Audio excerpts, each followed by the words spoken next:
When you're on fire, don't brag that you can pray for 4 hours. When you're on fire, don't brag the way your body is shaped when you are praying. That does not profit you. That is childishness.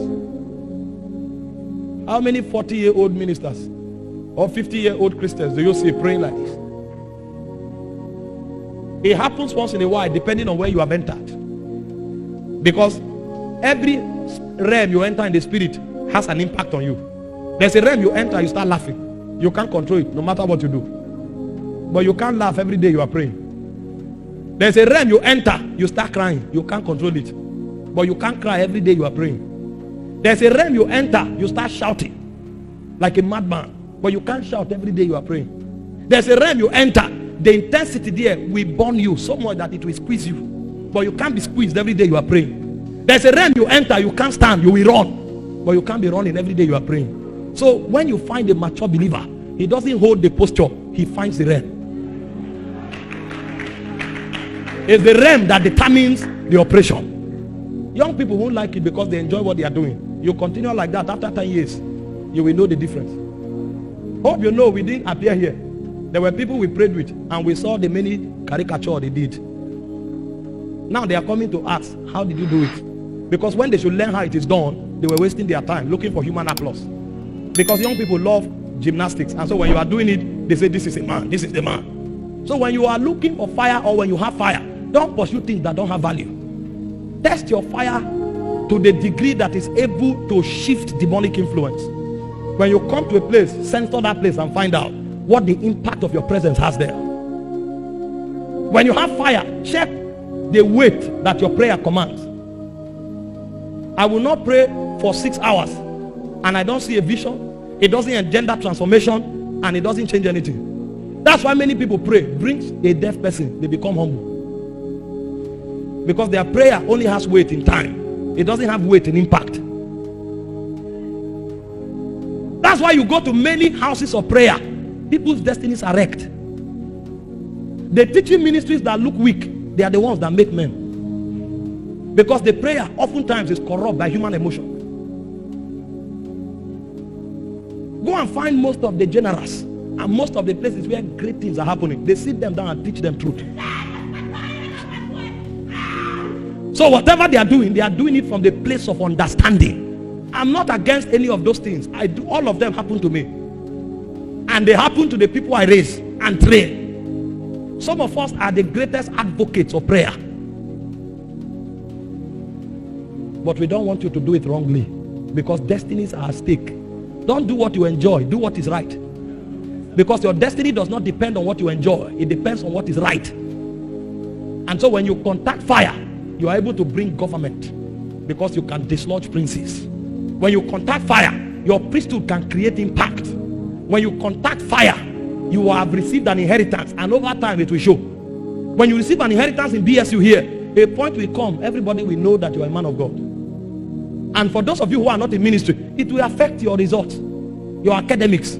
It will affect the level of favor on your life. And then when you come out of the university, that thing will make you stand out. It's an inheritance. And you will not only stand out, anybody you make contact with, it will rub off on him. That is the proof that something supernatural is at work in your life. You can't be struggling and I keep making contact with you and it doesn't affect your status in society. You can't be seeking God and I keep making contact with you and it doesn't affect the authority of God on your life. It means what I'm doing is drama. Because when you come around men like David that had fire, 400 broken men can become warriors. Because there is something supernatural there. There is an inheritance that have been received. And finally, when you have fire, you can bring witness. Now, how do you contact fire? Number one, become a sacrifice.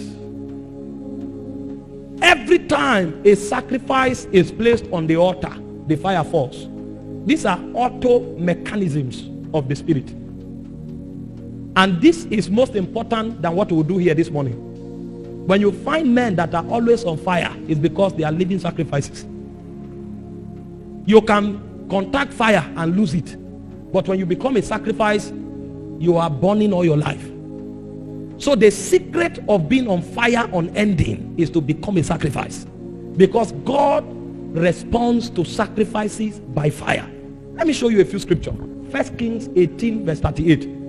Everything that was happening, God was not moved until the sacrifice was placed on the altar.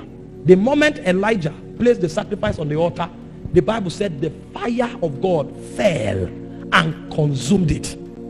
God responds to sacrifice, but God's response to sacrifice is in the similitude of fire. The sacrifice is based on the effect of the fall. He has seen that this man is still suffering loss and marriage won't stop it. And so for the first 35 years of his life, he demands absolute purity and consecration. And so that thing that man is doing will be a burden to his soul, because everywhere he sees women, his body rises. And so God will tell him that energy that you will meet when you see women, you will bring that energy to the altar. And so that man will discover the only thing that will tame his body is to pray in tongues all night. And so he'll be praying in tongues all night, not because he wants to see a vision, because he wants to tame the body. Now that prayer all night becomes a sacrifice.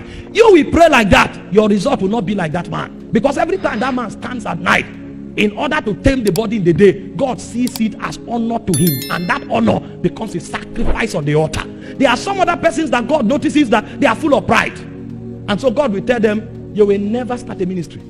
All your life you will serve, and then the person will be serving all his life. That is beautiful. But if you are a pioneer and you say, because this person is serving all my life, you will limit your potential. Because the sacrifice is predicated upon the wisdom of God, his sovereignty, and his diagnosis of the impact of the fall upon your soul. When you discover God's consecration demand on you and you start keeping it, the fire will now rest. So when we talk about sacrifice, we are not talking about tearing yourself with iron. We are not talking about stabbing yourself. When we talk about sacrifice, we are talking about dogged commitment to consecration. God can choose you by his sovereignty. You don't need to do anything. But they know for God to walk with you, you need to do everything. You will give everything it takes for God to walk with you. You don't need to do anything for God to choose you. God will decide to choose you. That's why Judas Iscariot did nothing but for you to remain with God, for God to walk with you, and for God to rest upon you. You will do everything. And everything is called sacrifice. It's a consecration requirement. There are many persons that have great graces. For those of you who have been Christians for 10 years, you know some people that gave their hearts to Christ and began to prophesy from that day.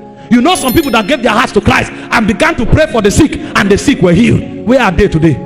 They didn't do anything for God to choose them, but they will do everything for God to keep them. The keeping of God is the fire of the Holy Spirit, and it resonates on consecration. There's a realm you enter where your revelation no longer counts.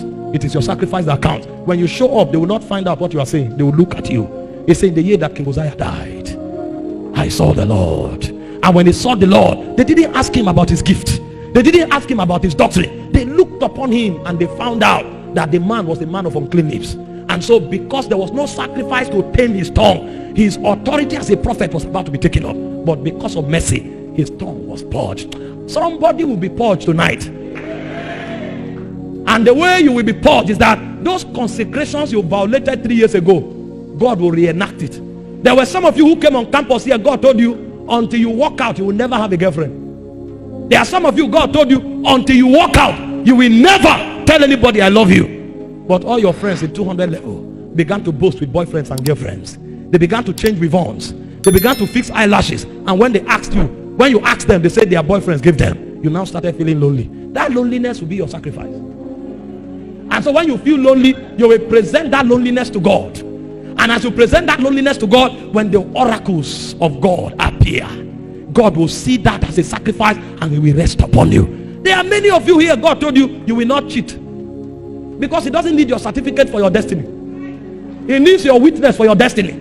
And so even though you have that carryover for 3 years, you enter the exam hall and suddenly you sat with a scholar. He looked at you stranded. He said, copy. You will look at the answer, but you also look at your destiny. Because the great one said, don't cheat. You will rather come back for an extra year. You will come back for another extra year. It's either you pay the price to read or you face the shame of failing. But for you to cheat is a sacrifice. You can never try. You want to find out how men become powerful with God. These are the doorways. You don't become powerful with God just by cheaply associating with somebody. You don't become powerful with God simply by doing something that is born out of your senses. You become powerful with God because you pay the price of sacrifice. And when God sees it, he knows that you are dependable.